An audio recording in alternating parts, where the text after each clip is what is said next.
Então, a gente viu a prova como atividade provatória, prova como resultado e prova como meio, né? Pode ter essas três acepções. São os instrumentos idôneos à formação da convicção do órgão julgador acerca da existência ou não de uma determinada situação fática. Os conceitos, eles são muito parecidos, né? Eles se misturam muito. Mas o que é que vai estar aqui no seu material? O que é que você faz? Anota isso aí, ó, no caderno, porque toda vez que você for revisar, você vai ler esses três conceitos, as três acepções da palavra prova, porque eu já vejo uma questão com uma pegadinha envolvendo isso aqui. Beleza?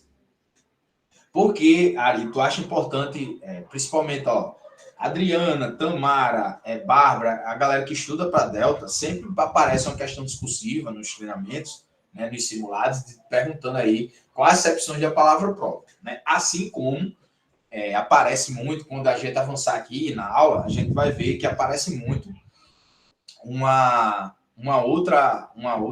as questões discursivas aí, e também em questão objetiva, para você trazer a diferença, né, certo, sobre a diferença de fonte de prova, meio de prova e meio de obtenção de prova, beleza?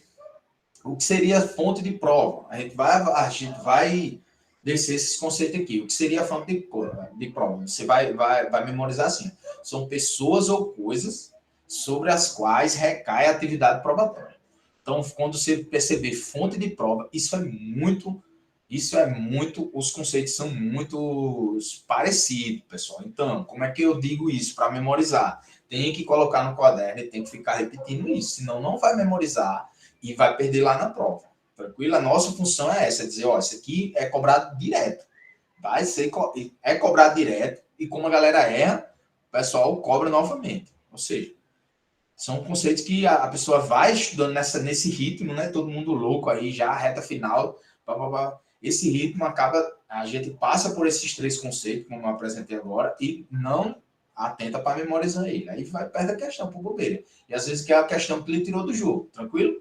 Então fica atento. Acepções da palavra prova e vai aprender também aqui e vai dar uma atenção maior à fonte de prova, meio de obtenção de prova. Então, fonte de prova, pessoas ou coisas sobre as quais recai a atividade provatória. Meios de prova são instrumentos, né? São canais que eu vou fixar aquelas provas colhidas no processo. Então, quando eu for falar em meios de prova, eu vou saber que são canais, são instrumentos para se fixar aquelas provas no processo. E meio de obtenção de prova. Aí, meio de obtenção de prova já é extraprocessual, né? Já é fora do processo. São aquelas atividades probatórias, propriamente dita, que eu vou buscar aquelas fontes de prova. Beleza? Então, quando eu vou buscar a fonte de prova, eu falo em meio de obtenção de prova. Quando eu vou inserir essas fontes, essas provas no processo, esses canais, eu falo que é um instrumento ou são os canais para se fixar as fontes de prova. E fonte de prova, propriamente dita, eu vou me referir a pessoas ou coisas que recai a atividade probatória. Eu vou trazer os exemplos aqui e a gente vai analisar isso com mais calma. Mas fica atento nas acepções da palavra prova e nessa distinção entre fonte de prova, meio de obtenção de prova e meio de prova. Tranquilo? Vamos lá. Distinção entre prova e elementos informativos. Como eu falei, no inquérito policial, eu só tenho elementos informativos, né? Salvo aquelas exceções, como eu falei, que a gente pode ter uma prova cautelar lá no inquérito. Exemplo de prova cautelar, interceptação telefônica, uma busca e apreensão, uma prova cautelar. Eu vou colher a prova, depois eu vou dar uma oportunidade para que a defesa se manifeste sobre aquela prova lá em juízo. Mas por que ele vai colher? Porque assim, quando eu sempre falo em prova, né, eu tenho que oferecer o contraditório. Né? A gente viu lá, quando a gente estudou lá aquelas lições iniciais, a gente viu que contraditório, o que é o contraditório? É direito à informação, né, e direito de reação. Ou seja, eu preciso dizer, ó, que defesa, o que colher aqui, ó, sobre você. Agora se defenda. Esse direito de informação, de a defesa saber, né, o que é que está acontecendo no processo, né, e esse direito de contraditar, né, de dar a sua versão sobre os fatos. Então é isso. quando eu tenho aqui, ó, elementos informativos, geralmente eu colho os elementos informativos, a gente viu lá as características do inquérito, eu colho esses elementos informativos no âmbito do inquérito policial, sem contraditório, sem ampla defesa, beleza? Porque uma das características do inquérito é a inquisitoriedade, beleza? A regra. Então, nesse âmbito do inquérito, eu tenho elementos de informação. Então, pessoal, quando você se referir a inquérito, se numa prova, se estiver fazendo uma questão discursiva, ou se estiver fazendo uma redação que tiver que falar aqui no inquérito, não colhe prova, em regra. Eu tenho essa exceção, qual que é a exceção ali? Que eu posso colher no inquérito uma prova propriamente dita. A prova cautelar e a prova não repetível. E que é uma prova não repetível, né? A gente vai analisar ela aqui. Essa prova não repetível é aquela que os vestígios ela pode desaparecer, como, por exemplo, o exame de corpo de delito. Então, o delegado vai determinar ali o exame de corpo de delito, porque se ele não colher ali, naquele momento, aquela prova vai desaparecer, beleza? E a terceira regra é que pode ser colhido no inquérito é a prova antecipada. Só que na prova antecipada eu vou ter ali a participação dialética das partes. Eu tenho ali o juiz, o promotor e a defesa colhendo a prova ali antecipada. Que qual é o exemplo ali da prova antecipada? É aquela testemunha que está prestes a falecer. Então, estou no âmbito do inquérito ainda. E chegou ao conhecimento da autoridade policial que a testemunha vai falecer. A testemunha vai falecer. Ó, tem uma testemunha ali que ela está em estado terminal. Então, o que é que o delegado vai fazer? O Ari, Oi. Eu fiquei com dúvida sobre uma pessoa quando falou que não é só sobre a morte, não. Alguém que vai para um país exterior e fica incomunicável, porque pode ter a carta rogatória, é isso? Isso. Quer ver a oscilação que a própria jurisprudência, né, o STJ, ele oscilou muito. No primeiro momento, o STJ não admitia o depoimento de policiais colhido como prova antecipada, né? Que é parte da doutrina defendida. Dizia assim, ó, nos casos de policiais, né, que a quantidade de ocorrências são muito grande, né, é possível colher logo o depoimento desse policial sob pena de a gente esvaziar essa prova aqui, de a gente perder, essa prova se perecer. Né? Então, colhe logo esse depoimento desse policial como forma de prova antecipada. O STJ não vinha admitir. A jurisprudência do STJ em outros julgados, ela vai passar a admitir colher o depoimento desses policiais como prova antecipada sobre o argumento de que se não for colhido ali naquele momento, depois de 1 ano, 2 anos, 3 anos, a quantidade de ocorrência que o policial vivencia, né? Porque praticamente, pessoal, toda ocorrência nossa de flagrante, o Ministério Público arrola os policiais como testemunha. E essa quantidade de flagrante que se faz a cada serviço, né, vai acabar por o policial esquecendo dos fatos ali por conta da quantidade de ocorrência que ele vivencia ali na prática. Então, um exemplo também. Até porque a neurociência comprova que a gente só lembra de um determinado fato com riqueza de detalhes, no máximo até 2 meses, no máximo. Por isso que a gente tem que fazer essas revisões periódicas dos assuntos, porque a gente vai esquecendo. É memória seletiva mesmo, é a memória. Então, por isso que a gente tem que treinar pesado e revisar muito. Essa parte da revisão, como eu digo, como é que você faz revisão com segurança e como é que a gente avança nos conteúdos, tipo assim, memorizei isso aqui agora tá tranquilo. Então, tira ele lá do teu material, pô. A gente desenvolve o caderno punk, revisa, depois você já nem vai precisar mais daquele caderno, vai passar ali só o que ainda não memorizou e vai tirar um monte de coisa que já caiu ali. E se voltou a esquecer de novo, caramba, eu já esqueci isso de novo. Porque assim, como foi que eu memorizei tudo isso? Depois que a gente passa para a segunda fase, aí vai fazer questão discursiva. Aí, muitas vezes, você acaba por... Num objetivo, você até sobrevive. Né? Porque você vai eliminando ali e você faz. Mas, sim, disserte sobre a diferença entre fonte independente, descoberta inevitável e teoria da mancha purgada ou tinta diluída. Meu Deus do céu, da onde eu vou tirar isso aqui? 30 linhas. Ou seja, você tem que ter os conceitos na sua bem memorizado. Eu não estou dizendo para a galera que eu não estou dizendo para a galera que estuda para as carreiras policiais, mas, por exemplo, se cai numa questão discursiva, que está a nova moda agora, né? Cobrando aí para as carreiras de agente, escrivão, questão discursiva, pô. Exemplo agora lá no RN, né? Então, eu preciso desses conceitos muito claros. E quando você memoriza esse conceito, ainda que para uma questão para uma prova discursiva, você acaba matando as questões objetivas também. Aí fica mais fácil você ver a questão objetiva.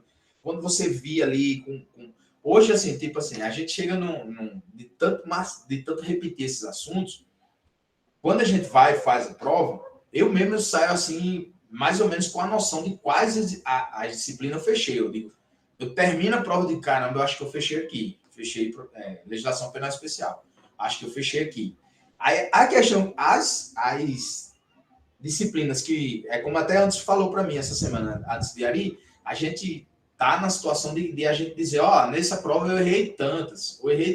Porque quando a gente começa a errar entre 15 e 20 ali, a gente já começa a se preocupar. Eita, pode ser que eu vou estar fora. Né? Você errou ali mais de 20 e um pouquinho, você já sabe que, eita, a chance de eu estar fora é muito grande. Ou seja, vai dependendo do concurso, né? Então a gente está muito mais preocupado de quantas errou agora. Antes a guerra era só para sobreviver, né? Caramba, será que eu livro corto?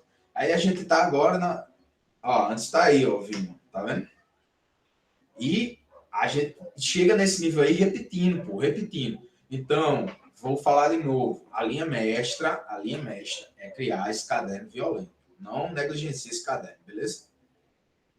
Então, vamos avançar, né? Então, como eu falei aqui, ó, os elementos informativos são os documentos e outros registros colhidos em procedimento diverso do processo judicial, sem observância ateniente ao contraditório.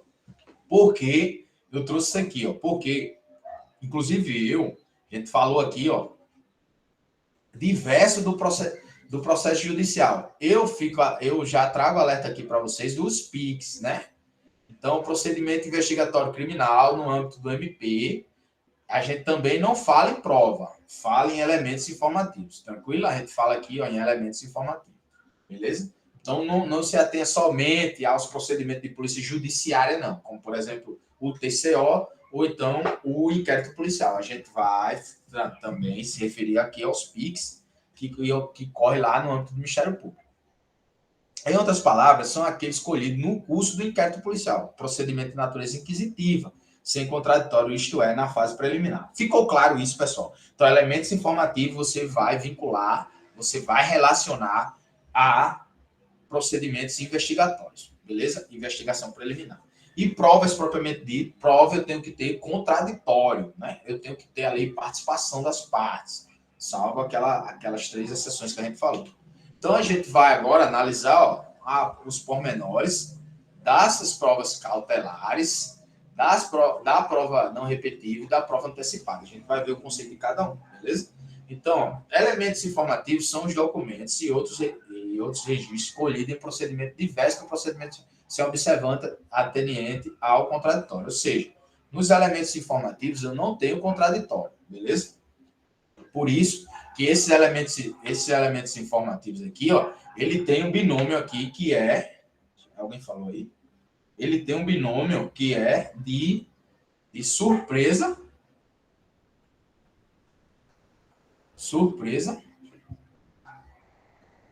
né? E tem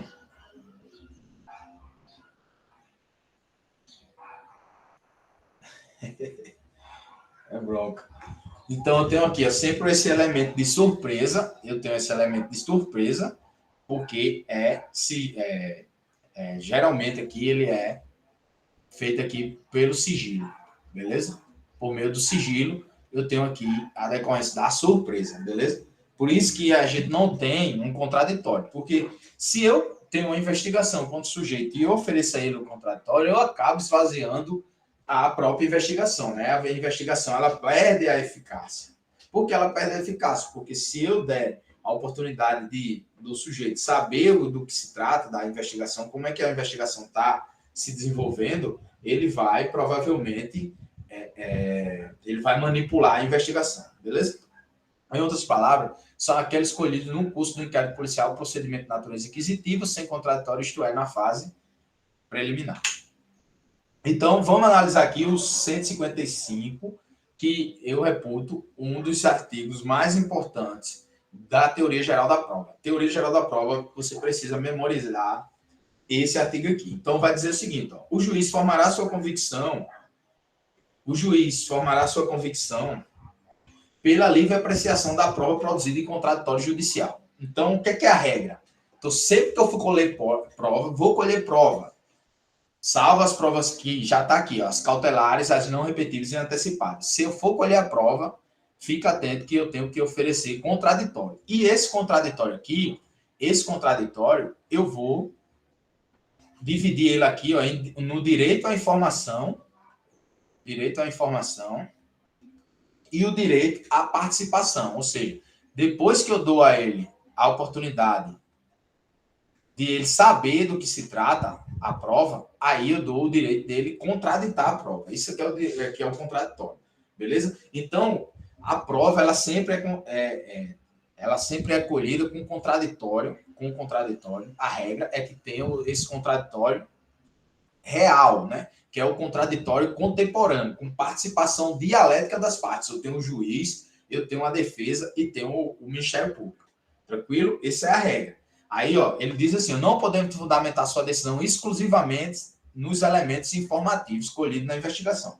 Ou seja, isso aqui o artigo dizendo muito claro, ó, juiz, se tiver só elementos de informação no processo, você não pode condenar o sujeito com base exclusivamente em elementos de informação. Tranquilo? Por quê, Ari? Qual que é a razão de existir disso aqui? Né?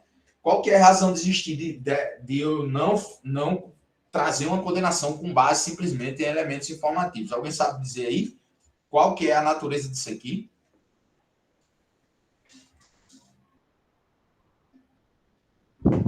A ideia, pessoal, é que esses elementos informativos, ele é colhido sobre o quê? Né? Ele é colhido sem contraditório, né? Ausência de contraditório, ou seja, o que é que eu tenho ali? Eu tenho somente ali elementos de informação, ou seja, esses elementos foi colhido de forma inquisitorial, beleza? Por ter essa característica inquisitorial, eu não posso usar ele exclusivamente só com base nele para condenar. Aí, ressalvadas as provas, né? Aí ele traz a ressalva. As provas cautelares, as não repetíveis e antecipadas. A gente vai analisar o conceito de cada um aqui, beleza? Provas cautelares, como aquelas que existe um risco de desaparecimento da prova pelo decurso do tempo, em relação às quais o contraditório é diferido. Ou seja, eu tenho aqui uma interceptação telefônica, que a lei, a gente já analisou ela, a lei 9296 de 96. Eu tenho o artigo 240.